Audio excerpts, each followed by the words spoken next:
Assalamualaikum warahmatullahi wabarakatuh. Salam sejahtera untuk kita semua dan semoga kita senantiasa sehat selalu, tak kurang satu apapun. Selamat berjumpa kembali dengan saya, Sandy Noviko, pada perkuliahan kewirausahaan. Ada beberapa hal mendasar terkait dengan kewirausahaan yang akan saya bahas pada kesempatan perkuliahan kali ini.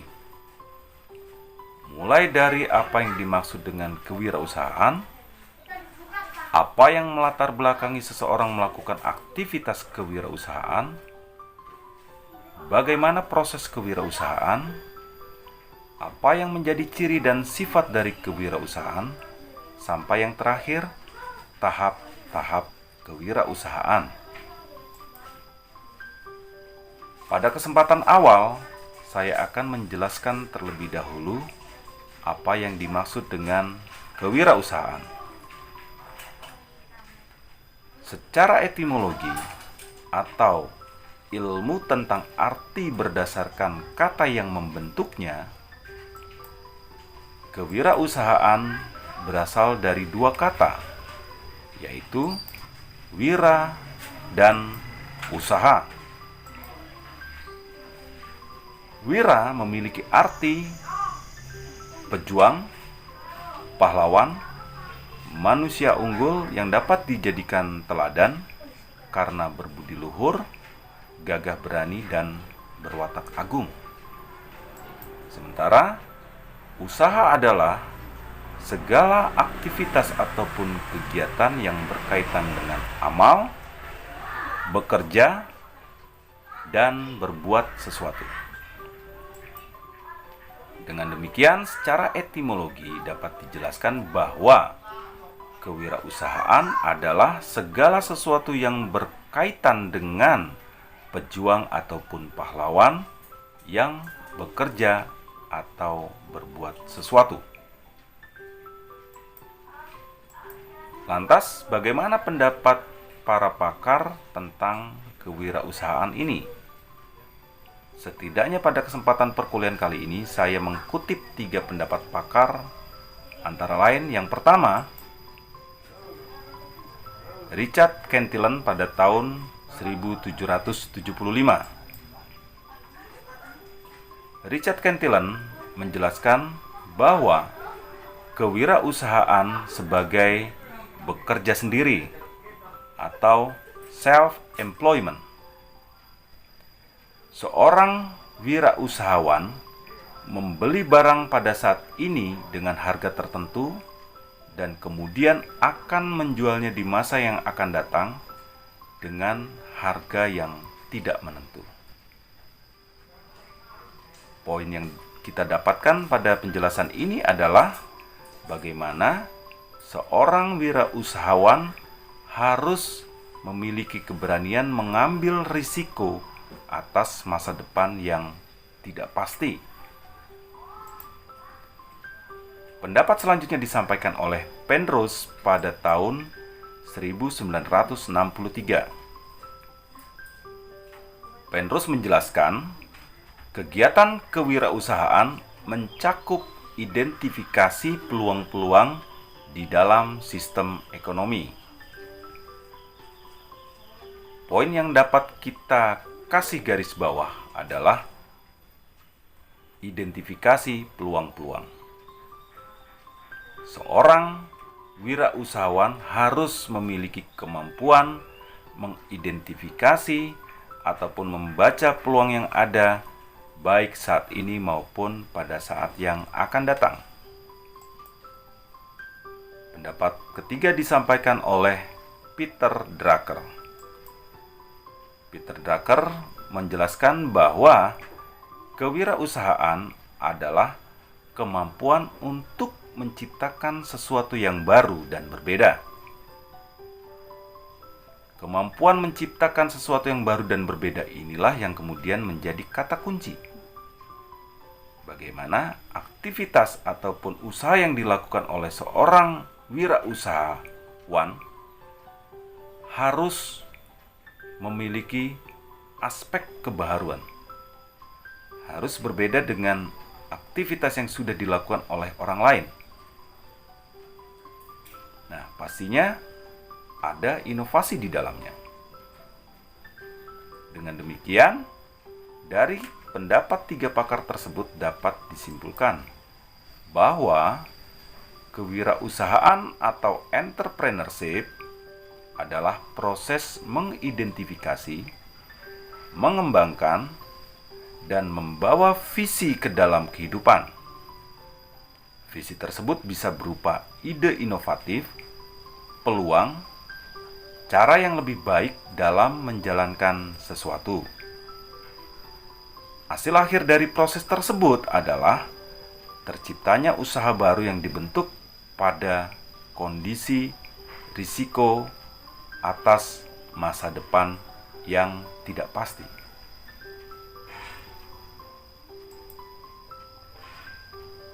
Lantas, apa yang mendasari seseorang dalam melakukan aktivitas kewirausahaan? Setidaknya ada 2 hal yang melatar belakangi seseorang melakukan aktivitas kewirausahaan. Yang pertama, karena keterpaksaan. Dan yang kedua, karena minat atau passion mereka ada pada bidang ini. Saya akan menjelaskan satu persatu. Kewirausahaan yang dilatar belakangi karena keterpaksaan, baik keterpaksaan secara ekonomi ataupun keterpaksaan karena sistem yang tidak memungkinkan kita untuk masuk dalam ruang kerja formal. Dalam konteks sejarah modern Indonesia, ini mulai populer dikenal pada pasca krisis moneter yang terjadi di tahun 1998 yang lalu. Seperti kita ketahui, krisis moneter berujung pada krisis multidimensi, di mana saat itu negara kita mengalami krisis dalam segala bidang. Bidang atau sektor yang paling terkena dampak atas krisis tersebut adalah sektor ekonomi dan bisnis.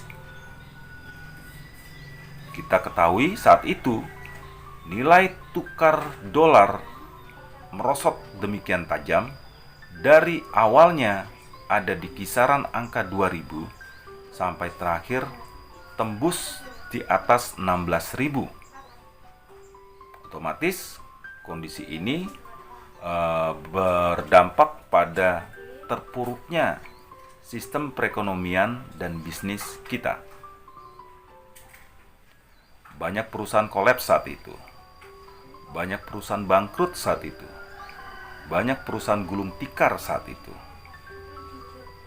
Jika ada perusahaan yang tetap mencoba bertahan di tengah kondisi krisis, maka rasionalisasi akan mereka lakukan. Maksudnya, mereka akan mengurangi segala pengeluaran yang kemudian itu bisa menjadi beban anggaran bagi perusahaan tersebut. Nah, upaya rasionalisasi ini pasti berdampak pada karyawannya. Sehingga yang terjadi saat itu, bagaimana pemutusan hubungan kerja secara besar-besaran terjadi di banyak perusahaan. Hasilnya, tingkat pengangguran di negara kita mengalami lonjakan yang sangat-sangat signifikan. Nah, sementara orang-orang tadi yang kena PHK atau yang terkena dampak dari krisis moneter ini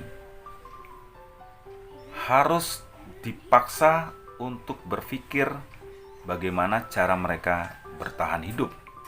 Karena banyak juga di antara mereka yang sudah memiliki tanggungan, seperti misalnya sudah berkeluarga. Nah, kemudian sektor informal menjadi alternatif ataupun pilihan terbaik yang mereka lakukan. Kenapa? Karena untuk melakukan kegiatan ekonomi sektor informal ini tidaklah terlalu sulit.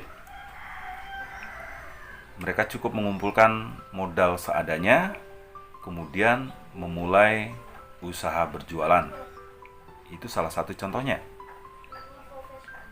Dan bagi mereka yang kemudian bisa jalan dan berkembang dengan kegiatan ekonomi sektor informal ini, mereka akan tetap bertahan atau kemudian melanjutkan usahanya. Bahkan pada kesempatan selanjutnya, usaha inilah yang kemudian menjadi penopang utama ekonomi keluarganya. Dan tidak sedikit pula yang harus berhenti di tengah jalan, karena banyak faktor pastinya. Nah, itu latar belakang yang pertama. Sementara latar belakang yang kedua adalah aktivitas ataupun kegiatan kewirausahaan dilakukan karena memang individu tersebut minat atau passionnya ada di sana.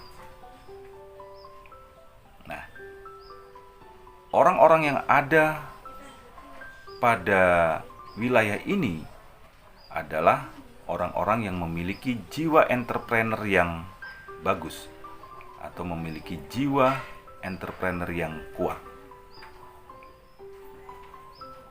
Tidak dapat kita pungkiri, banyak di antara kita yang setelah lulus sekolah justru tidak berpikir untuk mencari pekerjaan. Akan tetapi yang difikirkan oleh dia adalah bagaimana mereka bisa menggali potensi dan mengembangkan dirinya dengan membuat usaha. Apalagi yang terjadi di generasi milenial saat ini, di tengah perkembangan teknologi informasi dan komunikasi yang demikian luar biasa, bahkan mampu menjadikan media komunikasi tersebut sebagai ruang bagi mereka untuk melakukan usahanya. Sebut saja usaha jualan online. Ini banyak dilakukan oleh mahasiswa, termasuk juga mahasiswa saya. Nah, dua hal inilah yang melatar belakangi seseorang untuk melakukan aktivitas kewirausahaan. Hal selanjutnya yang akan saya jelaskan adalah proses kewirausahaan. Sebelumnya, mari kita seruput dulu tehnya.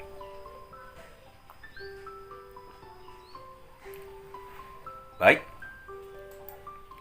proses kewirausahaan diawali dengan adanya sebuah inovasi, yang mana inovasi tersebut pastinya dipengaruhi oleh faktor baik yang berasal dari pribadi maupun di luar pribadi. Seperti contohnya pendidikan, sosial, organisasi, kebudayaan, dan lingkungan. Hal inilah yang kemudian membentuk locus of control, di mana kemudian kreativitas, keinovasian, dan implementasi serta pertumbuhan kemudian berkembang menjadi wirausahawan yang besar. Oleh sebab itu, dapat disimpulkan bahwa proses kewirausahaan berangkat dari inovasi yang mendapat pengaruh dari lingkungan, baik internal maupun eksternal, untuk kemudian memunculkan aktivitas kewirausahaan. Selanjutnya, apa ciri-ciri dari kewirausahaan itu sendiri? Setidaknya ada 7 ciri yang akan saya jelaskan pada kesempatan perkuliahan kali ini. Ciri yang pertama adalah percaya diri. Seorang wirausahawan harus memiliki rasa percaya diri yang tinggi, Mengapa demikian? Karena dengan rasa percaya diri yang tinggi, dia akan dapat mengambil keputusan ataupun mengeksekusi bisnis apa yang akan ia lakukan. Kapan bisnis itu akan dimulai dan bagaimana cara melakukannya. Tanpa rasa percaya diri yang baik atau yang tinggi, akan sangat sulit bagi kita untuk memilih dan memulai usaha kita. Selanjutnya, berorientasikan tugas dan hasil. Seorang wirausahawan pasti akan selalu berpikir pada apa yang bisa ia lakukan dan apa yang dihasilkan dari apa yang sudah ia lakukan. Ciri ketiga, berani mengambil risiko. Seperti kita ketahui bahwa masa depan penuh ketidakpastian, dan seorang wirausahawan harus berani mengambil resiko atas masa depan yang tidak pasti ini. Saya ambil contoh yang paling sederhana. Seorang pedagang bakso keliling, setiap harinya dia harus membuat bakso dalam jumlah porsi tertentu untuk kemudian akan dia jajakan di siang, sore, maupun malam hari. Tanpa ia pernah sungguh-sungguh tahu apakah bakso yang sudah dia buat itu bisa habis cepat, bisa habis sampai larut malam, atau bahkan mungkin masih ada sisa nantinya. Nah, akan tetapi setiap hari dia harus berani mengambil resiko untuk membuat bakso pada jumlah porsi tertentu. Nah, inilah yang dinamakan dengan berani mengambil resiko. Jadi selanjutnya adalah kepemimpinan. Karena aktivitas kewirausahaan adalah berusaha secara mandiri, seorang wirausahawan harus memiliki kemampuan untuk memimpin dirinya, harus mampu mengelola sumber daya yang dimilikinya, termasuk mengelola orang-orang yang nantinya akan bekerja dengan kita. Tanpa kemampuan ini, sulit bagi kita untuk bisa menjalankan dan mengembangkan usaha yang akan kita lakukan. Ciri kelima adalah keorisinilan atau genuinitas. Seorang wirausahawan harus mampu menciptakan usaha yang orisinil, usaha yang belum pernah dilakukan oleh orang lain, usaha yang berbeda dari apa yang sudah dilakukan oleh orang lain. Dengan orisinalitas yang ada, maka kemungkinan usaha kita akan bertahan dan diterima pasar itu menjadi semakin besar. Ciri yang keenam adalah berorientasi ke masa depan. Seorang wirausahawan harus visioner, harus memiliki pandangan jauh ke depan tentang apa dan bagaimana usaha yang akan mereka lakukan nantinya, dan kira-kira apa yang dapat mereka prediksikan dari usaha yang akan ataupun yang telah mereka lakukan tersebut. Ciri yang ketujuh atau yang terakhir adalah jujur dan tekun. Ini adalah dua karakter mendasar yang harus dimiliki oleh kita sebagai seorang wirausahawan. Jujur tanpa tekun pastinya tidak cukup. Tekun tanpa jujur pun juga pastinya ada yang kurang. Dan dengan jujur dan tekun, kesempatan atau peluang kita untuk bisa mengembangkan usaha kita menjadi lebih baik lagi akan terbuka lebar. Selanjutnya, saya akan membahas tentang sifat-sifat kewirausahaan. Setidaknya ada beberapa sifat dari kewirausahaan yang sudah saya catatkan di sini. Yang pertama, memiliki sifat keyakinan, kemandirian, individualitas, dan optimisme. Sebagai seorang wirausahawan, kita harus yakin dan optimis atas pilihan usaha yang sudah kita tentukan. Tanpa ini, kita akan menjadi ragu-ragu untuk menjalankan bisnis kita. Jadi, keyakinan dan optimisme di samping kemandirian dan individualitas itu menjadi sifat mendasar yang harus ada pada seorang wirausahawan. Yang kedua, selalu berusaha untuk berprestasi, berorientasi pada laba, memiliki ketekunan dan ketabahan, memiliki tekad yang kuat, suka bekerja keras, energik, dan memiliki inisiatif. Saya pikir untuk sifat yang kedua sudah jelas. Selanjutnya kita akan bergerak pada sifat ketiga, yaitu memiliki kemampuan untuk mengambil risiko dan suka pada tantangan. Seperti tadi sudah saya jelaskan bahwa masa depan penuh ketidakpastian. Mau tidak mau, sebagai seorang wirausahawan harus mampu atau harus berani mengambil risiko tersebut. Pastinya risiko ini merupakan tantangan tersendiri bagi kita untuk kemudian mampu kita atasi.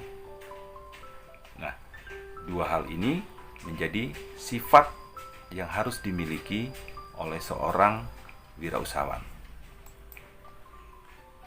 Sifat yang keempat, bertingkah laku sebagai pemimpin, dapat bergaul dengan orang lain, dan suka terhadap saran dan kritik yang membangun.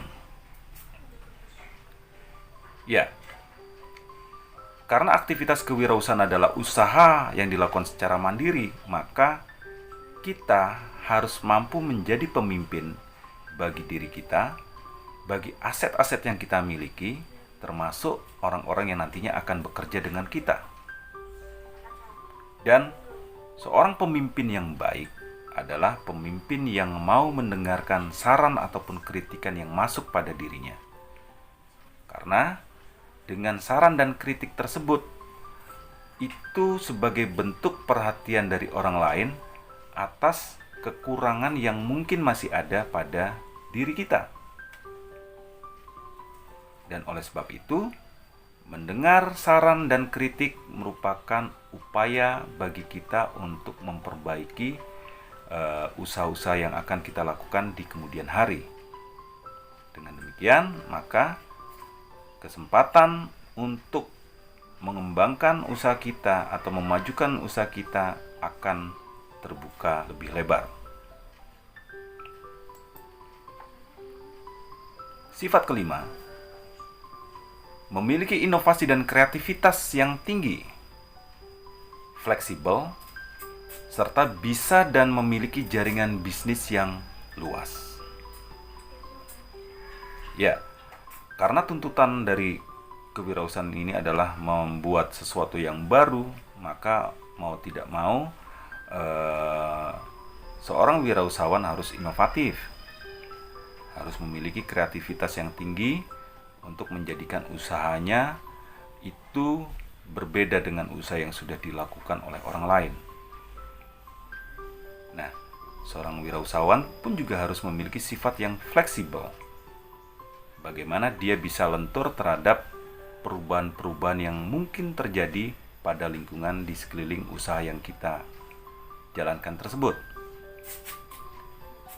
Dan untuk menunjang keberhasilan usaha tersebut, pastinya seorang wirausahawan harus memiliki jaringan atau linkage yang luas.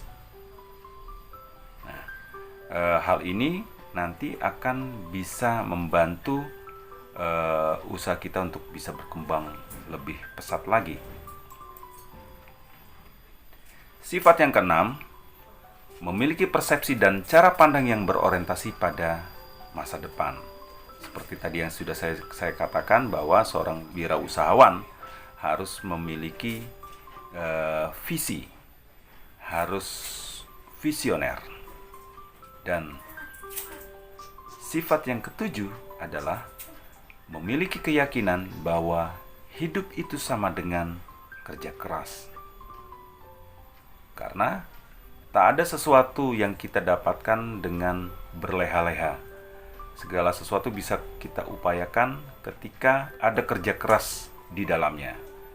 Pastinya juga kita tidak bisa mengabaikan faktor luck juga di sini. Akan tetapi paling tidak kerja keras adalah upaya yang bisa kita lakukan untuk mencapai tujuan yang kita inginkan. Dalam hal ini terkait dengan bisnis ataupun usaha yang kita lakukan. Oke, kita sampai pada pembahasan yang terakhir, yaitu tahap-tahap kewirausahaan. Ada 4 tahap yang dikenal di sini. Yang pertama, tahap awal. Pada tahap ini, seseorang yang berniat untuk melakukan usaha mempersiapkan segala sesuatu yang diperlukan. Diawali dengan melihat peluang usaha baru yang mungkin, apakah dengan membuka usaha baru, melakukan akuisisi, atau melakukan franchising. Pada tahap ini juga kita akan memilih jenis usaha apa yang akan kita lakukan. Nah, pada tahap ini selain niat pastinya, kita juga harus membuat perencanaan bisnis secara matang. Perencanaan usaha secara matang dengan melakukan SWOT analisis. Melihat potensi yang dimiliki dan melihat kelemahan-kelemahan yang ada pada diri kita untuk kemudian bisa menangkap peluang dan mengatasi segala macam tantangan yang akan ada. Nah, tahap selanjutnya adalah tahap melaksanakan usaha.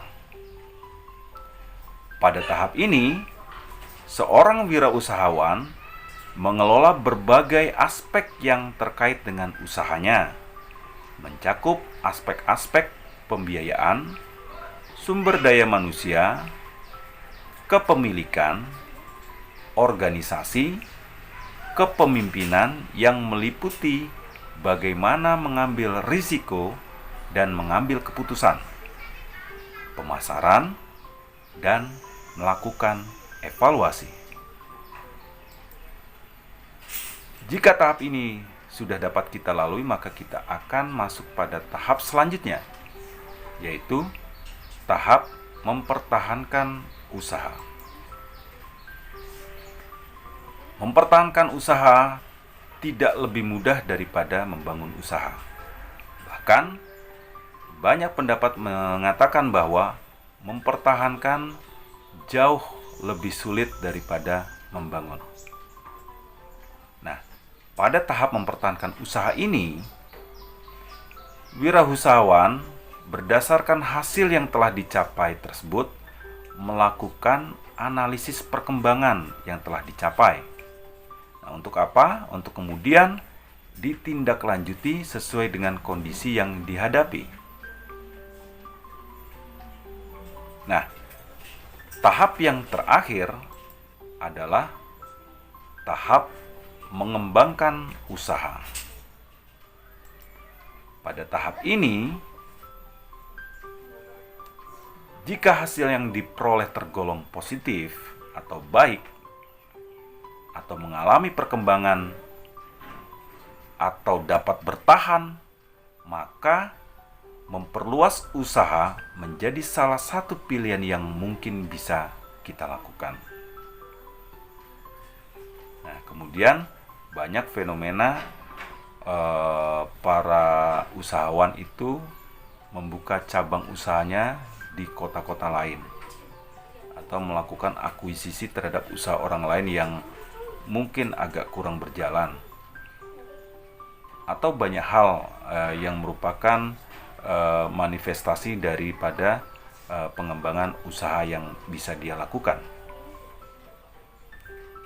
Baik, demikian yang bisa saya sampaikan terkait dengan hal-hal mendasar yang ada atau berkaitan dengan kewirausahaan ini. Semoga apa yang sudah saya sampaikan bisa menambah pengetahuan kita semua dan bisa bermanfaat bagi kita semua. Terima kasih. Sampai jumpa pada perkuliahan-perkuliahan yang lainnya. Wassalamualaikum warahmatullahi wabarakatuh.